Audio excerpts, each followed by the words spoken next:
Hi everyone. I haven't been on TikTok very much today because I I went to the Sierra Club symposium at the Academy Museum today, and the keynote speaker was Dr. Jane Goodall, and clearly all of us were really there to see her.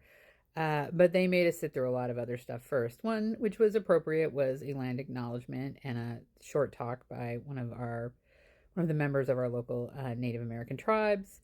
And then we heard from the director of the Sierra Club, and then we heard from some guy from USC, and then we heard from another guy from UCLA, and then we heard from another guy from the Jane Goodall Foundation, and then we heard from the Sierra Club president again, and these were all men, and then they brought out a very very young girl who was a big fan of Jane Goodall, and she was put on the spot and asked a bunch of questions that she should not have to ask in a huge auditorium full of adults.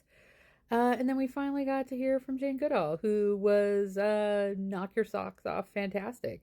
That woman's going to be 91 on Thursday, and she is still not missing a step. I can't even, I don't know if words can adequately describe how inspired I was by her talk and also how sad I was by it, because one of her foundations that does incredibly good work in the Gombe in Tanzania, which is a place that's now more at the top of my list of places I want to visit, is losing $5 million of USAID funding a year. So that's part of the reason she's also, sorry, my eye, is in LA, is to look for money, because for the great work she did.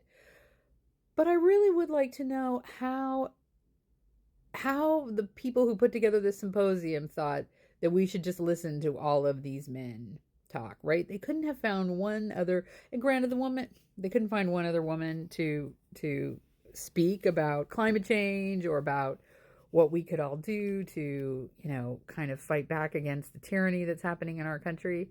It had to be all men. And granted, the woman who led the conversation with Jane, who asked all the questions, was a woman, but she wasn't contributing herself. She was literally there just to lead Jane in conversation. Although Jane did not need any leading, she could have just done an hour on her own without somebody else asking her some obvious questions. But yeah, I wouldn't mind knowing what was the thought process behind that lineup at this symposium. Food for thought.